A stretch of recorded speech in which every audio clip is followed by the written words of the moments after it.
साल के अंत में क्यों होती है ईयर एंडर की बारिश? इसका इतिहास क्या है? साल की काफी क्लीशे समय चल रहा है। Guys, winter love, winter glow की बातें हो रही हैं। सहूलियत के हिसाब से कोई मूंगफली चबा रहा है तो कोई मनाली ट्रिप का आनंद ले रहा है।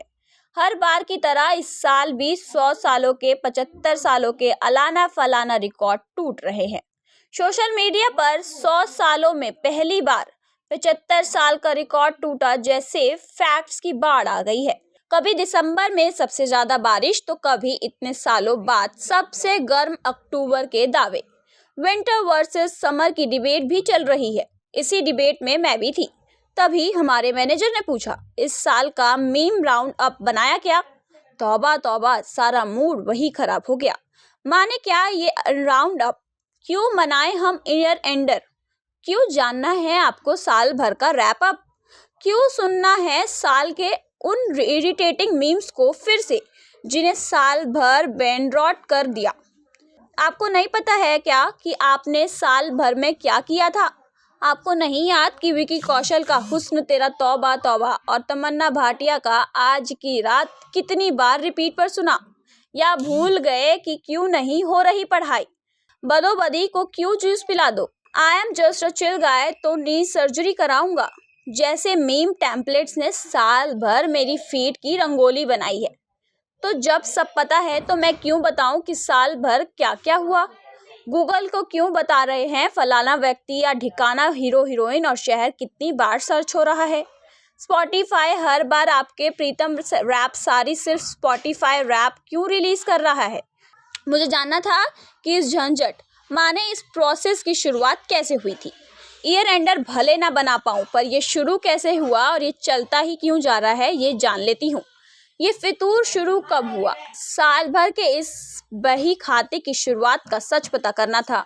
पहला ईयर एंडर या ऐसी कोई चीज कब शुरू हुई थी, उसको जानने के लिए थोड़ी रिसर्च की तो ये खोज का खुमार हमें इस मोड़ पर ले आया। माने मोटी माटी ये पता चला कि चोंचला कोई नया नहीं है, बहुत पुराना है।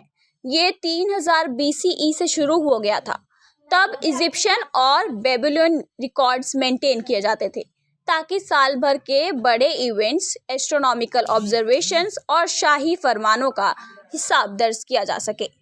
रोमन और ग्रीक भी पीछे नहीं थे। इनके इतिहास में भी मॉडर्न ईयर एंडर जैसी बात दिखती है।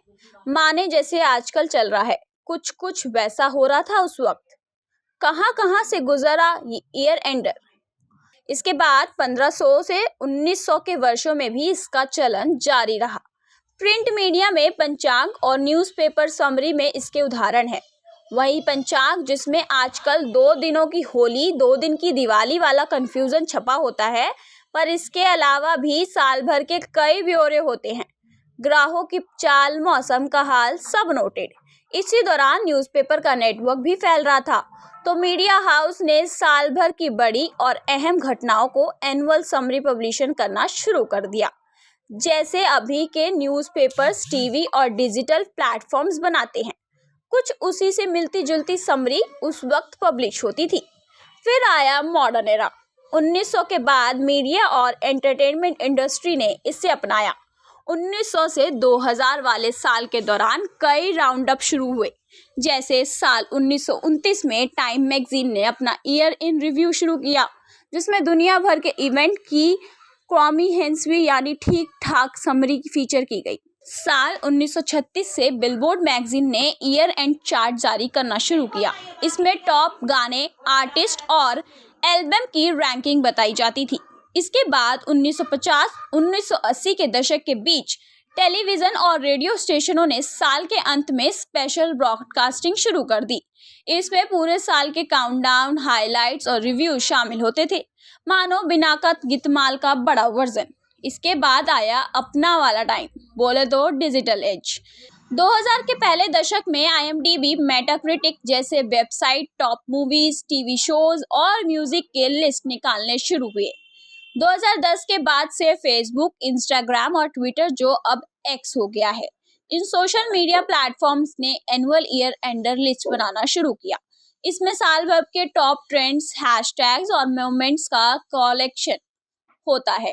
सोशल मीडिया साइट्स भी अपने से बनाकर साल भर वाला वीडियो रचने लगी, जिनमें हर वीडियो में एक ही म्यूजिक चिपका होता था।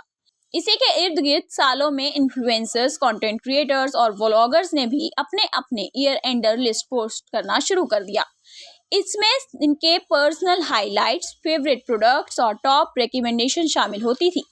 ईयर एंडर के लाभ ही लाभ, मतलब ये रोग पुराना है पर ऐसा फायदा क्या?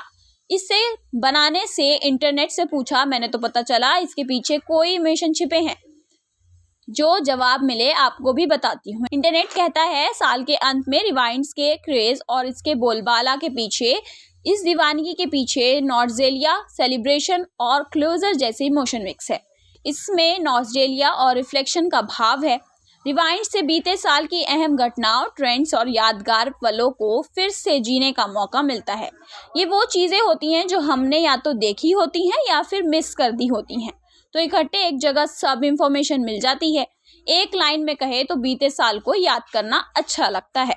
साल भर का कल्चर ब्रोबैक भी इसे मिल जाता है। रिवाइंड्स ईयर एंडर से में साल भर की अजब गजब तस्वीरें होती हैं।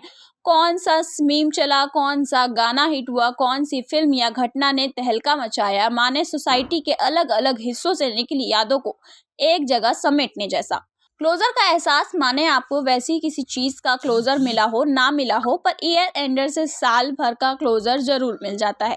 साल के रिवाइंड्स देखने लगते हैं कि साल को ठीक से अलविदा कह दिया क्या। इसके बाद नए साल के लिए मूव ऑन करना आसान हो जाता है। रिवाइंड्स को मज़ेदार और क्रिएटिव तरीके से पेश किया जाता है। मसलन यूट्यूब, स्पॉटिफाई और इंस्टाग्राम जैसे प्लेटफॉर्म इन्हें पर्सनल और इंटरक्रिएटिव बना देते हैं। जो लोग एक दूसरे की लिस्ट को कंपैरिजन ड्रॉ करते हैं, फुल मज़ा आता है। इसमें हमारे कई साथी तो कूलनेस की कमी के कारण भी अपनी लिस्ट को ऑन ही नहीं करते, मीम पेजेस को ईयर एंडर लगा देते हैं। ईयर एंडर से ट्रेंड्स को पूरा राउंड अप मिल जाता है।